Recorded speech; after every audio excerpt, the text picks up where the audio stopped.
And we are here. Whoa. Here. There we are.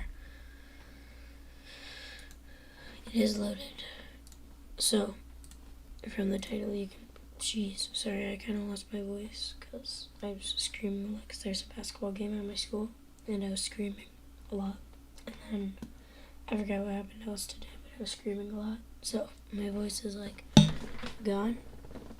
So it's gonna sound weird, sorry. But, yeah, we are reading the next 3 chapters. Chapter 4, 5, and 6. And I think we should get started because I gotta go soon. Get started because I gotta go soon, like half an hour, and I don't know if I can read that fast. So, yeah, let's just get going. Alright, Joseph, Berlin, Germany, 1939, 1 day from home. Oh, wait. There. 1 day from home. It was like they were invisible. Joseph and his sister followed their mother through the crowd at the Larter Bahnhof. I don't know if I said that right. Berlin's main railway station. Joseph and Ruth each carried a suitcase, and their mother carried 2 more, one for herself and one for Joseph's father. No porters rushed to help them with their bags. No station agents stopped to ask if they needed help finding their train. The bright yellow star of David's armbands, the bright yellow star of David armbands, the Landos, were like magical talismans that made them disappear. Yet no one bumped into them. Joseph noticed. No one bumped into them, Joseph noticed. All of the station attendants and other passengers gave them a wide berth, flowing around them like water around a stone. The people chose to not see them. On the train, Joseph and his family sat in the compartment labeled J for Jew, so not real Germans would sit there by accident. They were headed for Hamburg on the north coast, where his father would meet them to board their ship. The day that had gotten Papa's telegram, Joseph's mother booked tickets for all 4 of them to the only place that would take them, an island half a world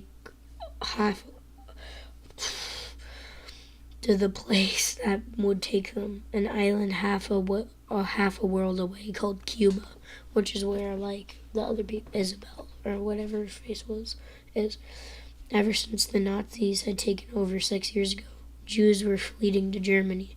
By now, May of 1939, most countries had stopped admitting Jewish refugees, or had lots of official applications you had to fill out and file and pay before they let you in. Joseph and his family hoped to one day make it to America. But you couldn't just sail to New York Harbor. The United States only let in certain number of Jews a year, so Joseph's family planned to live in Cuba while they waited for the next year. I'm hot, Ruthie said, pulling at her coat. No, her mother said. You must leave your coat on and never go anywhere without it. Do you understand? Not until we reach Cuba. I don't want to go to Cuba, Ruth whined as the train got underway. Mama pulled Ruth through her lap. Jeez, I just can't talk.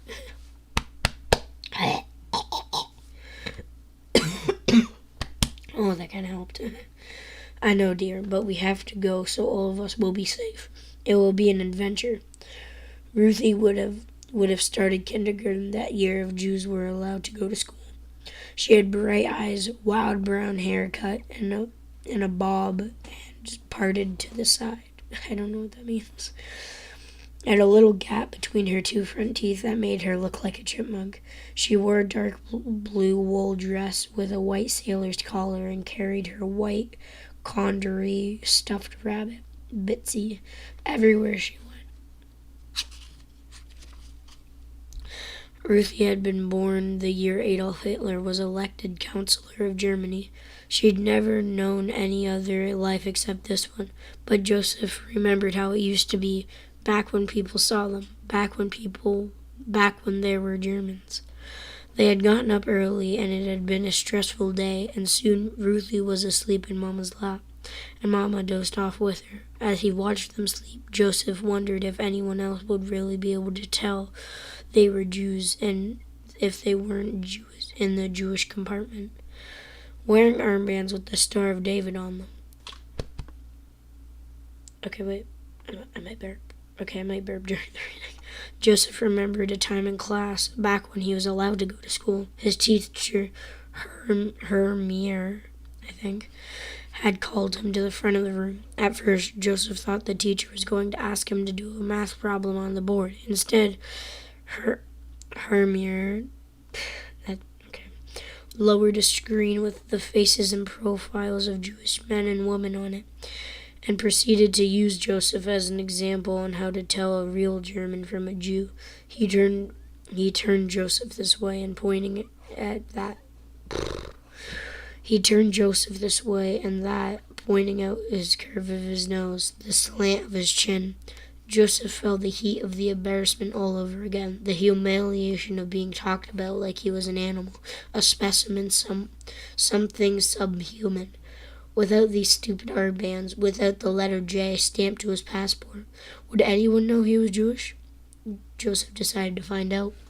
He left the compartment quietly and walked along the corridor past the other Jewish families in the compartments. Behold, the door was the German part of the door. Heart in his throat, skin tingling with goosebumps, Joseph took the paper armband with the star off his arm, slid it into the side pocket of his jacket, and stepped through the door. Joseph tiptoed down the corridor. The German train didn't feel any different than the Jewish one. German families talked and laughed and argued in the compartments just like Jews. They ate and slept and read books like Jews.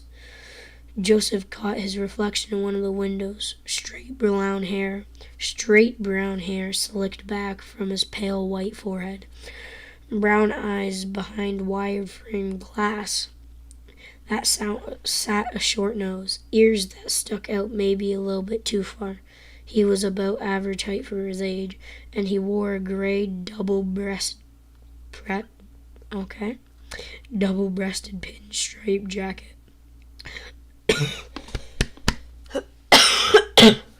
Excuse me, sorry. Okay, where was I? Brown trousers and a white shirt and a blue tie. Nothing about him actually matched the pictures on Hermier's pre-sanitation on how to identify a Jew. Joseph couldn't think of any Jewish person he knew who did look like those pictures. The next car was the dining car. People sat at little tables smoking, eating, and drinking as they chatted or read the newspaper or played cards. The man at the concession stand sold newspapers, and Joseph took one and put a coin on the counter. The concession stand man smiled. "Buying a paper for your father?" he asked Joseph. "No," thought Joseph. "My father's just got out of the concentration camp." "No, for me," Joseph said instead. "I just want to be a journalist one day." "Good," the news agent said. "We need more writers." He waved a hand at the magazine and newspapers. "So, I have more things to sell." He laughed, and Joseph smiled. Here they were, talking like two regular people. But Joseph hadn't forgotten he was Jewish. He hadn't forgotten that if he were wearing his armband, the man wouldn't be talking and laughing with him. He'd be calling for the police. Joseph was about to leave when he thought to buy Ruthie a piece of candy. Money had been tight since his father lost his job, and she would enjoy a treat. Joseph took a hard candy from the jar and fished it in his pocket for another penfin, I don't know. He found one, but it put it on the counter and paid for the candy. But when he'd removed the coin, his armband had slipped out too. Oh no. It fluttered to the floor. The Star David the Star of David landing face up for the world to see. His fist closed around Joseph's heart, and he dove for the armband. Stomp. A black shoe covered the armband before Joseph could grab it. Slowly, shakily, Joseph lifted his eyes from the black shoes and white socks, brown shorts, brown shirt, the red Nazi armband of a Hitler Youth. A boy about Joseph's age, sworn to live and die for his father's land. He stood on Joseph's armband, his eyes wide with surprise. The blood drained from Joseph's face. The boy reached down, palmed the armband, and took Joseph by arm. "Let's go," the boy said as he marched Joseph back to the dining car. Joseph could barely walk. His legs were like lead, and his eyes lost their focus. After Hermier had called him in front of the class to show how Jews were inferior to real Germans, Joseph had returned to his seat next to Klaus, his best friend in the class. Klaus had been wearing the same uniform this boy did now. Klaus had joined the Hitler Youth not because he wanted to, but because German boys and their families were shamed and mistreated if they don't. Klaus had winced to show Joseph how sorry he was that Hermier had done that to him. That afternoon, a group of Hitler Youth were waiting for Joseph outside of school. They fell on him, hitting and kicking him for being a Jew. They called him all kinds of names. Almost the end of the chapter, just one little part of the page. And the worst part was, Klaus had joined them, wearing the uniform, turned boys into monsters. Joseph had seen it happen. He had done everything he could to avoid the Hitler Youths ever since, but now he'd handed himself right over to one, and all because he had taken off his armband to walk around a train to buy a newspaper. He and his mother and sister would be put off the train, maybe even sent to a concentration camp. Joseph had been a fool, and now his family were going to pay the price. Isabel, Havana, Cuba, 1994. Isabel opened her eyes and lowered the trumpet from her lips. She was sure that she had just heard the sound of breaking glass. Oh, yeah. But cars and bicycles kept streaming by under the bright sun of the Melican like nothing had happened. Isabel shook her head, convinced she was hearing things, and put her lips back on the trumpet. But then, oh gosh, jeez, I just accidentally looked a bit bold. Okay. Then suddenly a woman screamed. A pistol fired. Pack! I don't know why that was the noise that it said to make. Pack. I've never heard a pistol make that noise. Anyways. And the world went crazy. People rushed outside streets, hundreds of them. There were men, mostly many of the shirtless in the 100-degree August heat, their white and brown and black backs glistening in the sun. They yelled and chanted. They threw rocks and bottles. They spilled into the streets, and few policemen on the Melican were quickly overwhelmed. Isabel saw the glass window of the general store shattered, and men and women climbed inside to steal shoes, toilet paper, and bath soap. An alarm rang. Smoke rose from behind an apartment building. Excuse me, just burped. Excuse me. Alright, page turn. And then after this, we got 1, 2, 3, 4. And then we're done that chapter, and then we just gotta read one more. Cause, okay. Sorry, I'm just trying to let my throat rest, because if I talk and talk without really stopping, then it hurts my throat like a lot, so I'm just gonna kind of relax for a minute. Skyblock for a minute. Oh gosh, my throat. Oh my god. Maybe I'll make a YouTube short. Might as well. YouTube. Create, upload a short video. Oh wait, you have to upload one, you can't. Oh, create short. There it is. Okay. What should I make it about? Maybe I'll find a quick edit on like TikTok or something and then just edit the person in the video. I think I'm gonna do that.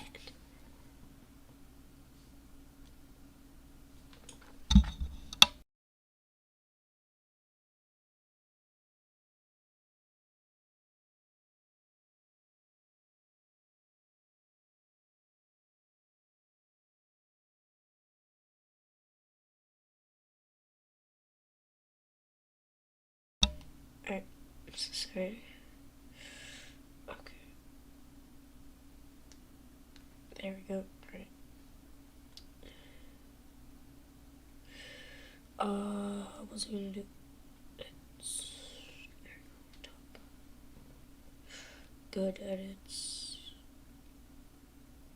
Ooh, edits basketball.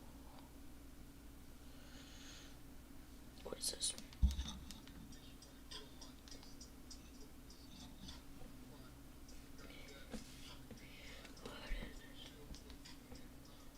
I think this is a Zion High School edit. Ooh, okay.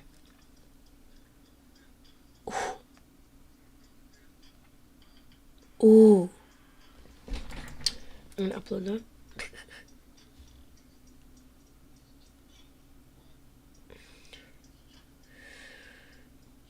I know this like is like rude, but I try and credit the people.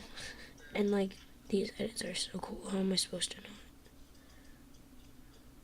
And it's not letting me save the video, so is this edit good?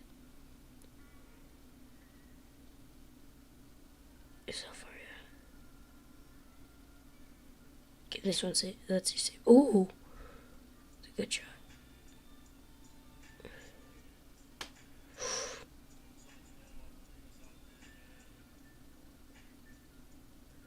There you go, video saved.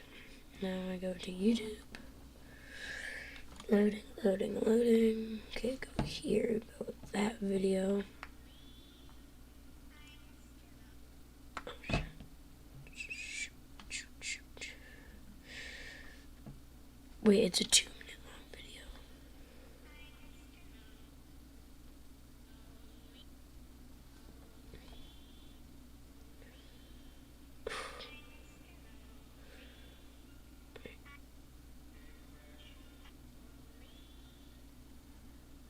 Okay, that beginning clip wasn't really good.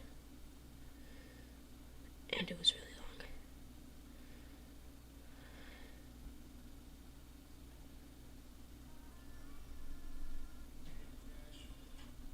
I need to make this part longer. Why is it not letting me do it?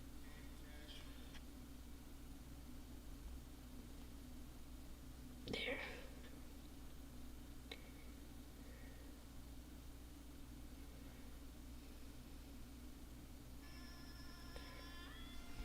Okay, I'm just watching this. Sorry guys. Just trying to let my throat also clear out. So. Did my big auction sell? No, it did not.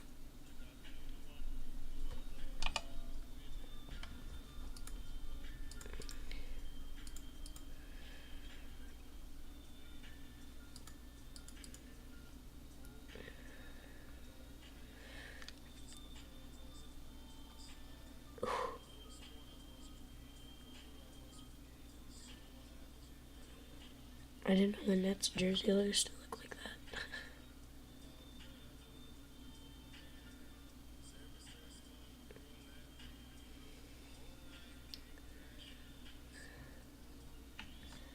I just want to see when the clip ends. Like, what is it? Oh, that's good. That's good. Alright, add. And with that, processings. I'm going to do this over here. Alright, nice. Now I got a bit more money to do Pierre Young. Oh yeah, Young is like insanely, like the prices are weird now. Like 570, 1 million, 6. It's weird for cheapest boost 750. It's weird.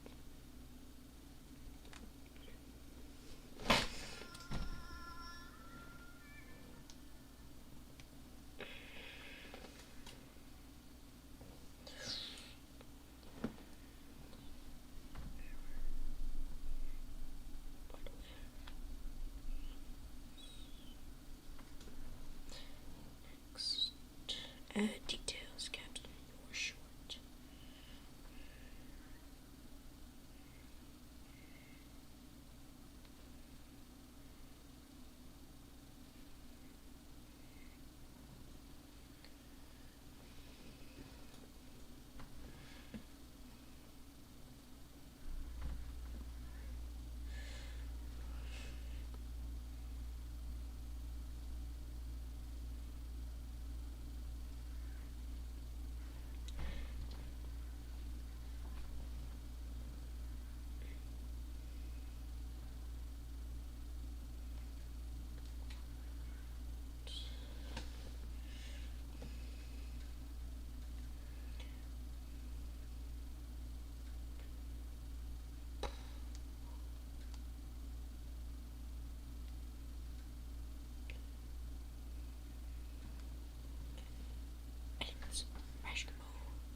Username copied.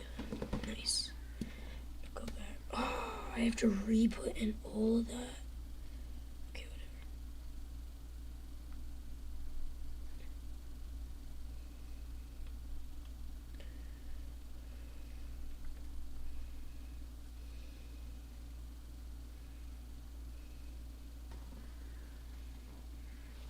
Now I'm having to do all that again.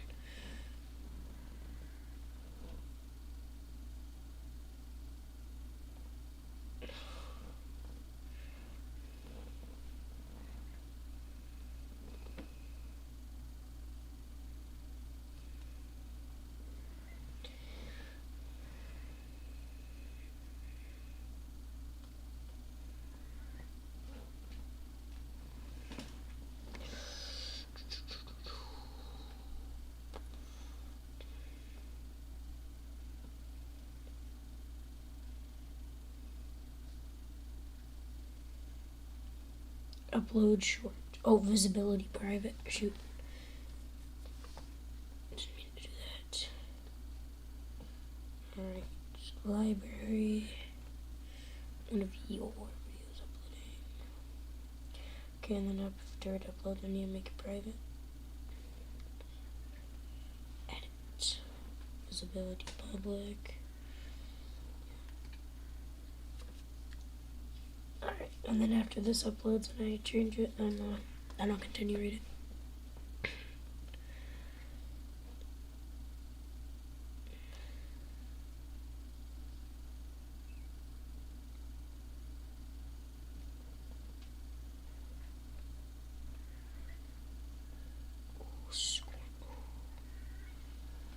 Oh, this video is about to watch. You're next. Film theory, you are being erased. Horrible apology documentary, oh yeah. Draymond Green. Yeah. Alright, video's almost uploaded. It's 69% actually, I'm not joking. Alright, it says about 25 seconds remaining. Yeah, wait, and look at the price of why. Look at this, you're not gonna believe it. 400K, it's even dropped in price. The cheapest one was like more than that. Yeah, geez, the prices are crazy on everything. Video's almost done. Oh, upload your short. Nice. Now go here. Your videos. These are supposed to be copies that are under control. Shorts. Where's the video I literally just uploaded? Your videos. It's not showing up. What the heck? Reading a book live, part 2, next 3 chapters. Get out. Your house is haunted, but you have nowhere else to live. Your videos. Bro, don't tell me. Don't tell me it just didn't upload. Please. Please. That would suck. Videos. Okay, I think that's what happened. Go to my channel in here. Just started dying, don't worry. Jeez.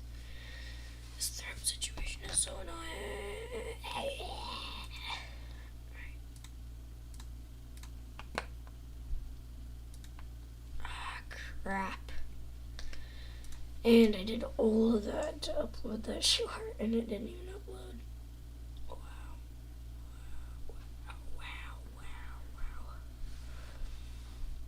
Let me just check one more time. Oh, yes, it uploaded. Let's go. Edit. Visibility, private, public. Anyone can see. Safe. Video updated. Nice. Well, let's go. Okay, refresh this. Yeah.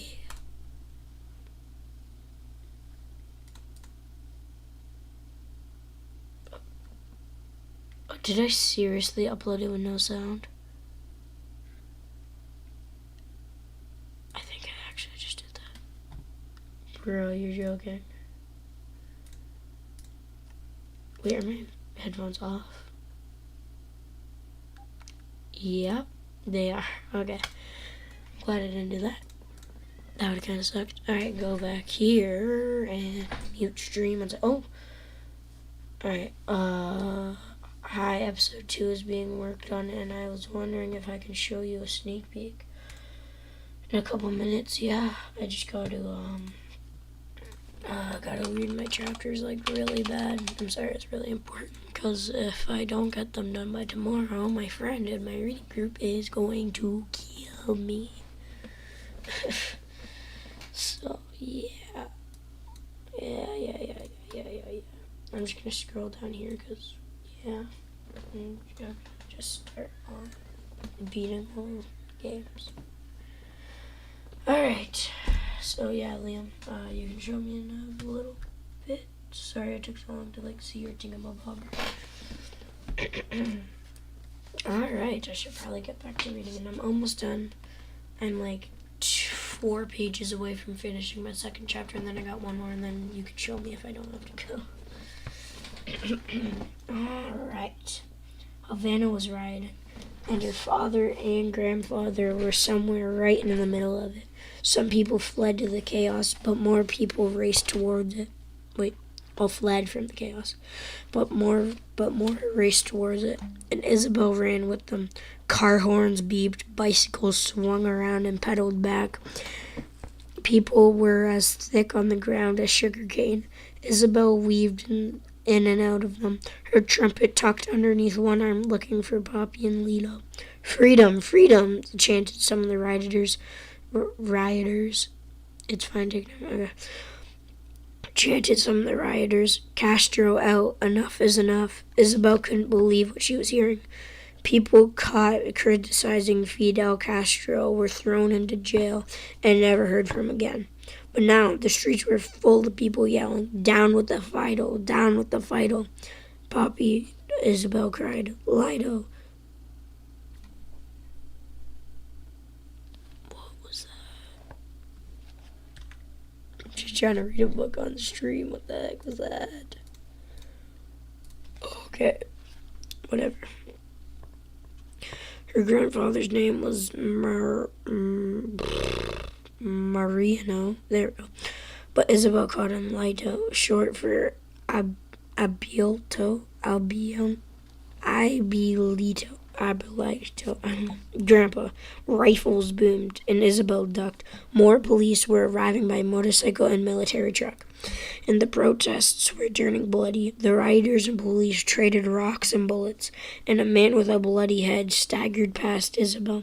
She reeled in horror. A hand grabbed her, making her jump, and she spun around.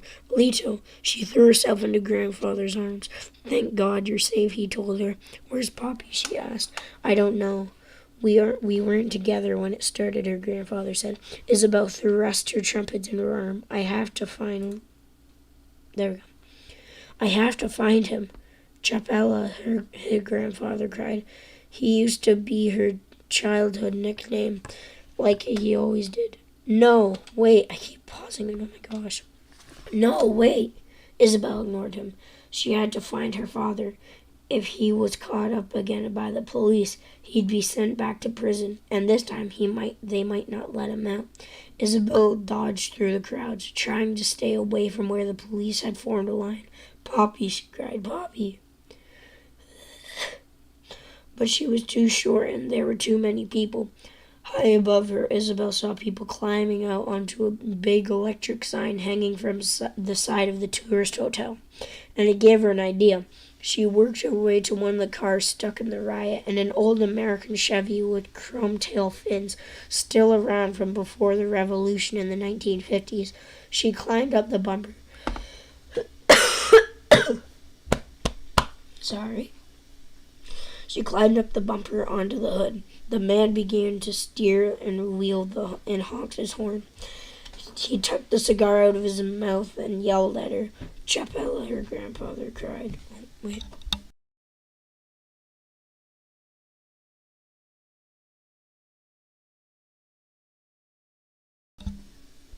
Alright. "Chapella," her grandma shouted when he saw her. "Chapella, get down from there." Isabel ignored them both and turned this way and that, calling out for her father. There! She spotted her puppy just as he reared back, then threw a bottle that smashed into the line of the police along the seawall. It was the last straw for the police. At the command from the leader, they pushed forward into the crowd, arresting rioters and hitting them with wooden batons. In all of the turmoil, a policeman caught up with her and her father and grabbed him by the arm. "No!" Isabel cried. She leaped down off the hood of the car and pushed her way through the pandemonium. I think that's how you said it. When she got to her puppy, he was balled up in the crowd, and the policeman was beating him with his nightstick.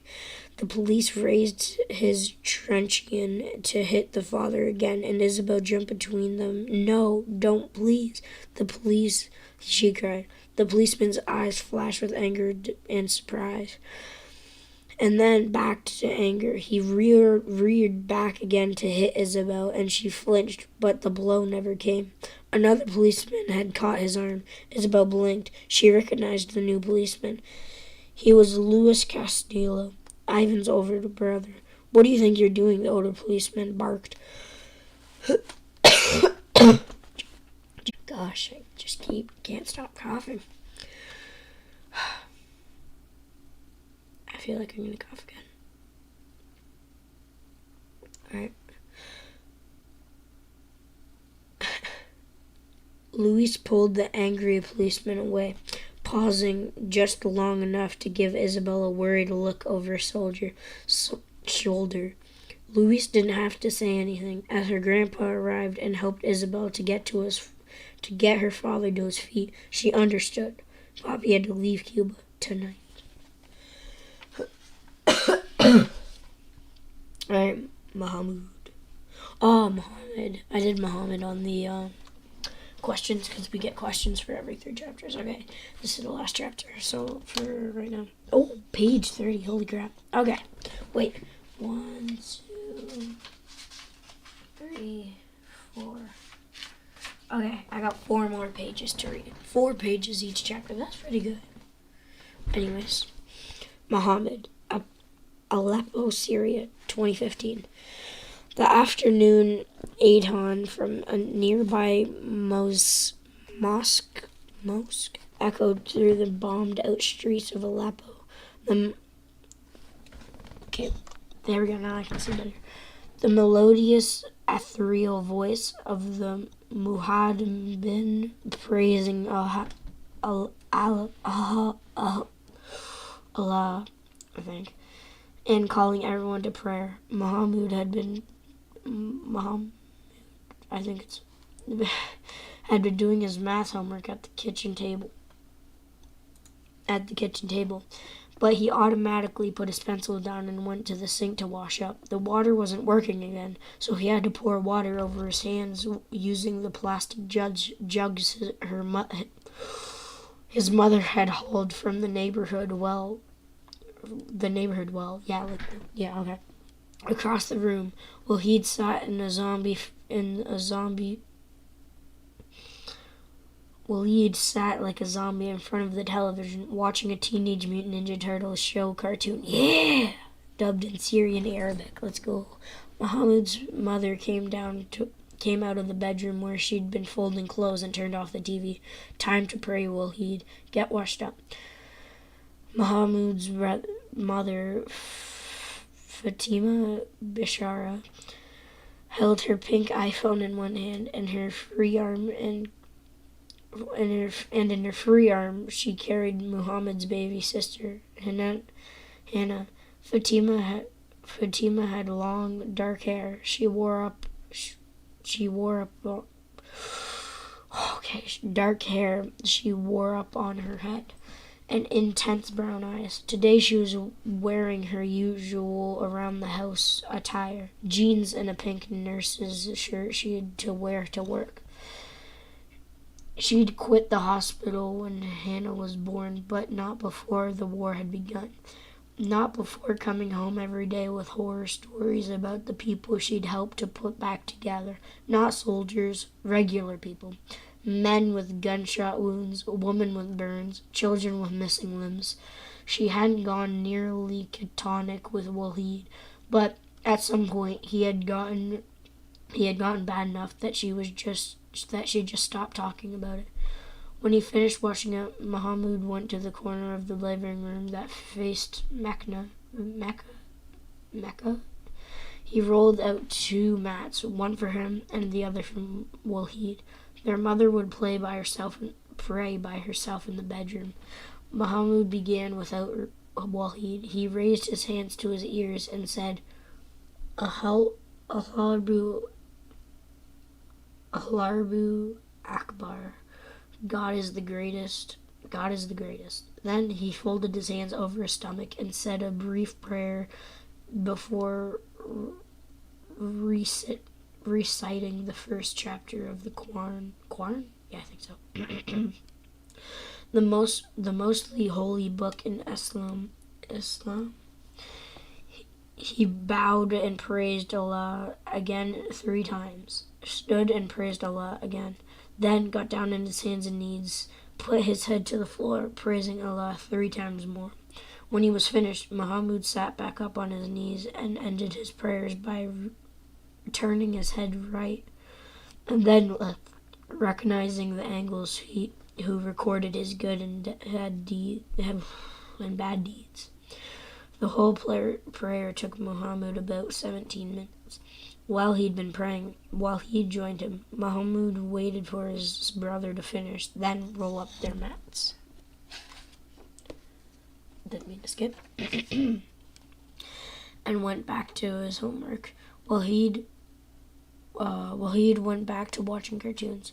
Mahmud was just starting a new equation he had learned a sound of over the Teenage Mutant Ninja Turtles theme song, a roar like a hot wind rising inside.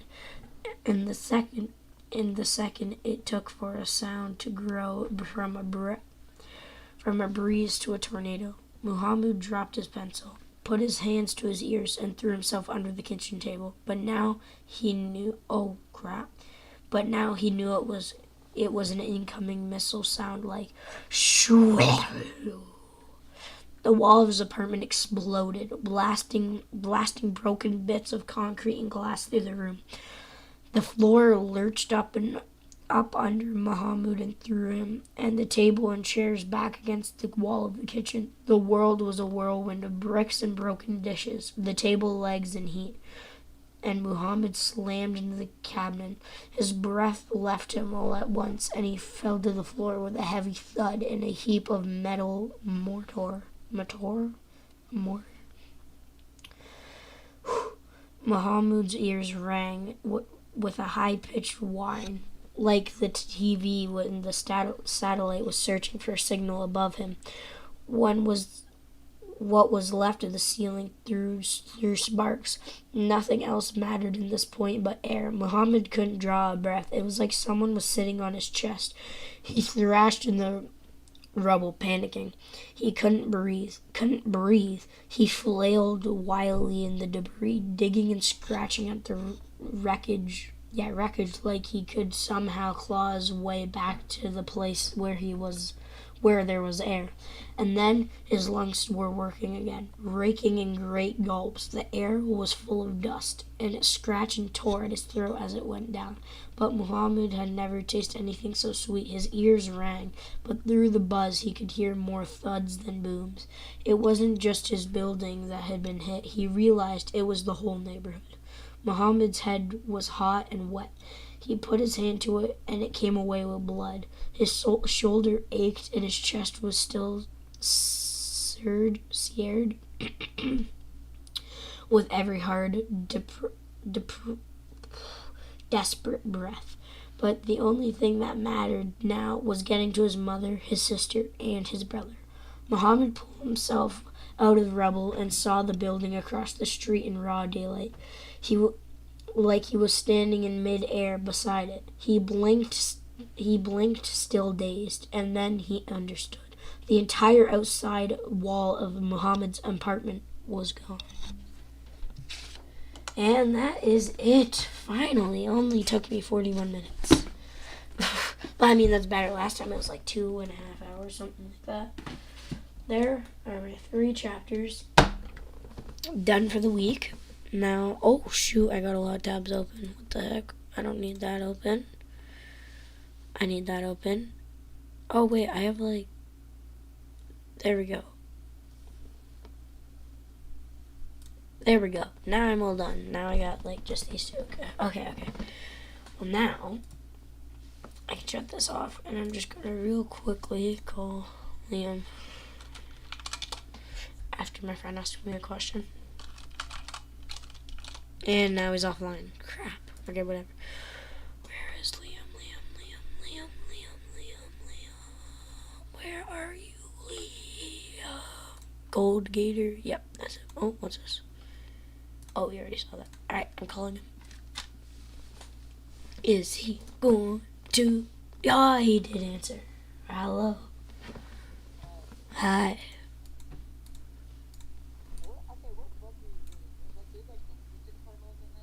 Oh yeah, it was just a reference. It's called Refugee. I can send you a screenshot of the book.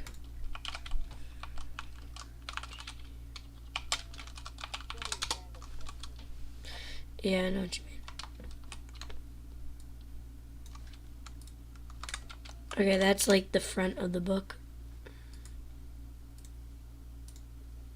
Oh, whoops. I didn't mean to delete it. Yeah, that's like the front of the book without the red stuff.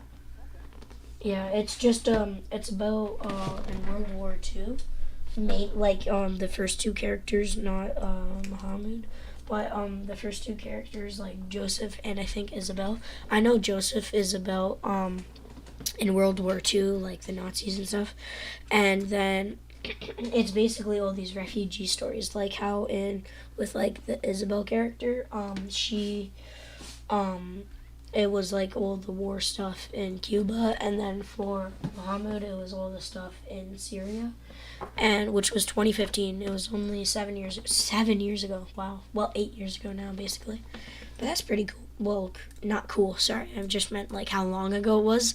I meant cool as in how long ago it was. I didn't mean to say that. That like came out wrong. But yeah, So yeah, that's what I've been reading for the past like 3 weeks. Yeah, it's homework. You gotta read 3 chapters like once a week at least. Well, for my group, you can read more, but yeah. And then you get questions. It's just a language project, which is annoying because we have a lot of projects. We have like 20, but whatever.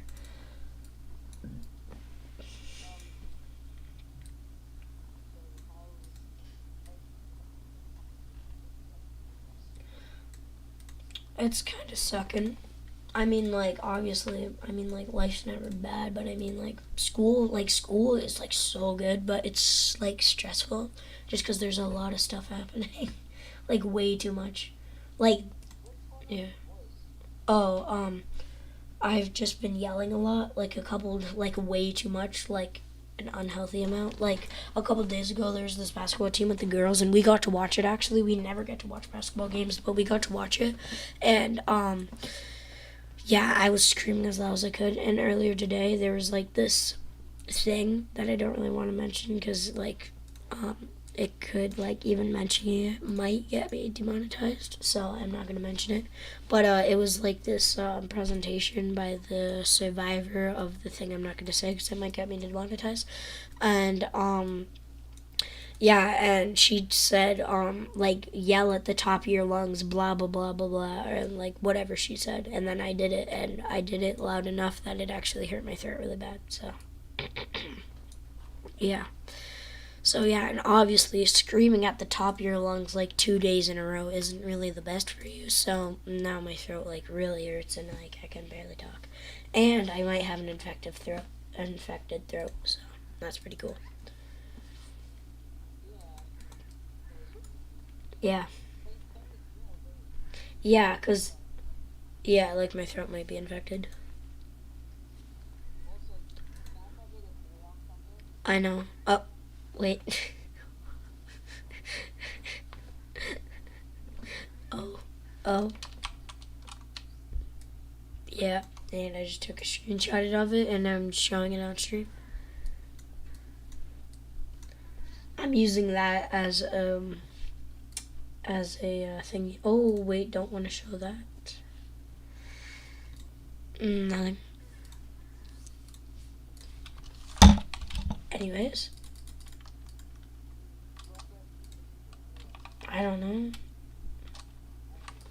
I don't. All right.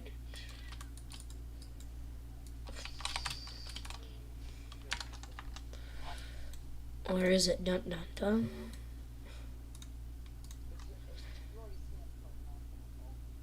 Yeah, I've seen the. Oh, there's more animation than I thought.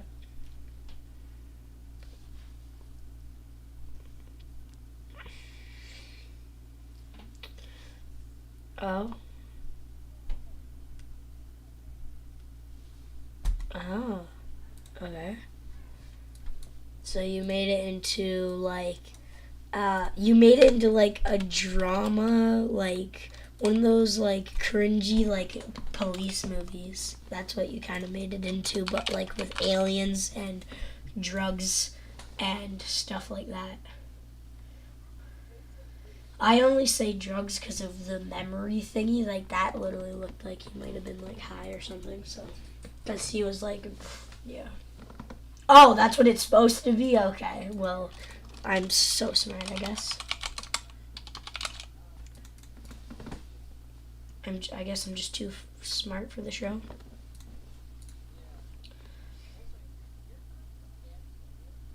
What do you mean by it?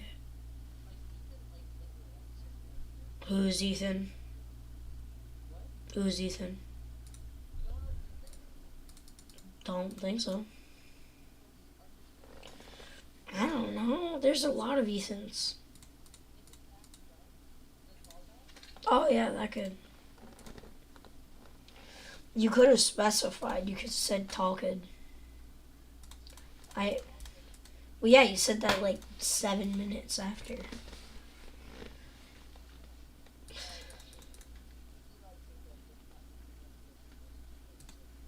Oh, cool. Even though I probably have the worst character, just because like it's a cool character. It's just like me that makes it bad because I'm not really good at like that stuff. Anyways, when are we doing our next voice acting thing? Okay, good, because my throat is. Well, actually, it might actually be good. My throat actually might help because if we do my like ink voice acting, since it's like so like scratchy and dark. Wait, that actually might work. Wait, that actually might work though.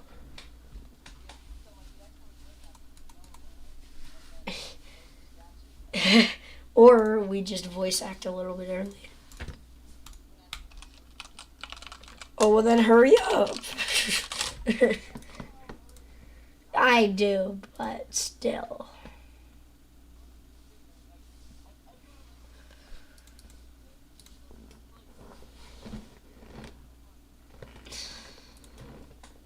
R.I.P. Liam's mental state.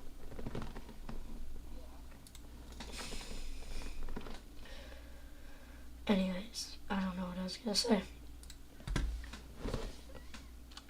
Aside from, I'm confused why you put my character on drugs.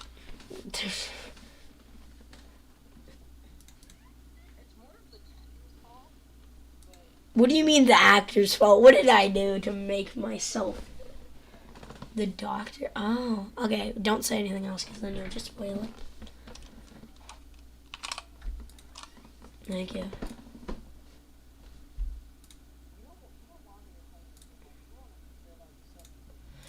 Yeah, because I probably will. Because I'm not trying to be rude, but like, I mean, I don't think it's too lore heavy, to be honest. I think I'll be able to figure it out pretty quickly.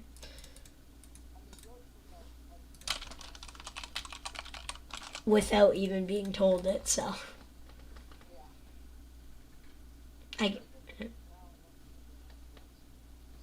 Oh, I'm not a 5-year-old, Liam.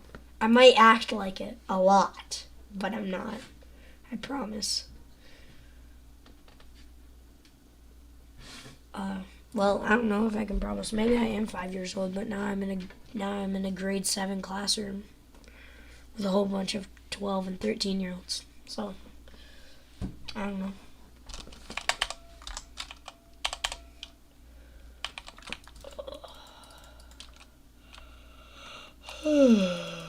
Well, I gotta get going. I actually had to go 15 minutes ago, so yeah. See ya. I'm just collecting these minion things. And I gotta go. Bye. Alright, gotta end the stream. Just checking up on my minions. Alright, guys, hope you enjoy that reading. I actually can't believe I'm actually doing like this. Like, I'm actually, like, reading on stream. Honestly, I'm not trying to give myself praise, but that's kind of smart. Like, you have to admit, that's smart. You know, turning homework into content. I do be creative, though. You gotta admit that. I do be creative, though. I don't know why I put the thingy on screen when, yeah. There we go. I don't really care if you see my, yeah. Ooh, already. Look at this. Bam, you don't get to see it. One thing that I feel like is funny is my first short got 450 views and then 8 views. Just this. This good edit. Oh. I didn't even know I said that word. That no good word. Anyways, and then 8 views, and then 1 view. I did only upload this like an hour ago, but yeah. Oh, yeah. This is my like favorite video. I was literally, I'm not even joking, I was watching Naruto Shippuden, and then, now if anyone's watching Naruto, this is gonna be spoilers, so mute the stream for a minute. But basically, the context for this is that the reason why he said, "Are you serious right now?" He did say the "Are you serious right now?" But I am not very good at I guess hitting the record button. I don't know. Anyways, so right now he's in Obito 10 Tails state because basically Obito became bad boy and then he absorbed the 10 Tails chakra. Yes, Obito's not dead if you're not this far, but I just spoiled it. Anyways. And Obito absorbs the 10 Tails chakra and then becomes the Jinchuriki of the 10 Tails. And then he basically almost kills Naruto and Sasuke. Well, not really, but like he just like plans to kill everyone. And then right now, Naruto's like in Obito's mind because like he is like looking like towards like the camera, and we're the camera, and we're Obito technically, like where we are. And Obito, like Naruto was like, hey dude, like be good, bro, you wanted to be Hokage like me, and I'm cool, and you like to be me, and I'm cool, and stuff like that. And then Obito was like, I can be Hokage and the infinite Tsukuyomi and this and that, and like stuff like that. And he was like, are you serious right now? So yeah.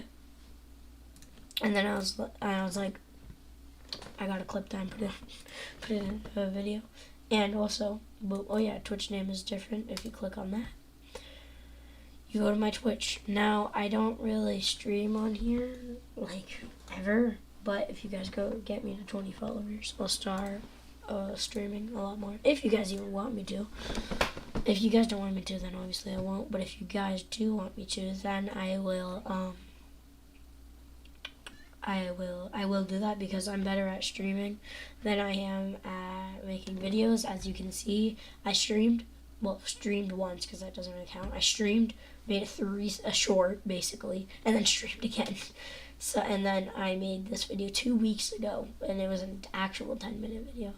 God of War will be coming soon, maybe. I don't know. If you guys want to see it, yeah. It's like, I really want to play God of War, but I don't really want to record it, which sounds weird. But if you guys want it, I'm happy to record it. Like, I will record it.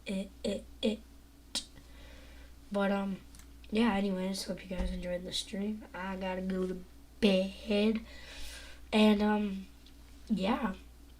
More reading another book live next week, probably on Wednesday, because we normally have to get our 3 chapters done by Thursday. But my friend Cash, he's in my group. He is gone at this camp thingy today, tomorrow, and Monday. So then he's just gonna read his chapters on Monday and then get them ready for Tuesday. So then our teacher just gave me an extra day to do them, and yeah. But so around next week, I will be doing another stream. Might do a video or 2 in between. I'm not really sure. I guess we'll see. I might stream on Twitch. Make sure to check that. And yeah, I guess see you next time. I really don't want to end the stream, but I gotta go, so I'm sorry.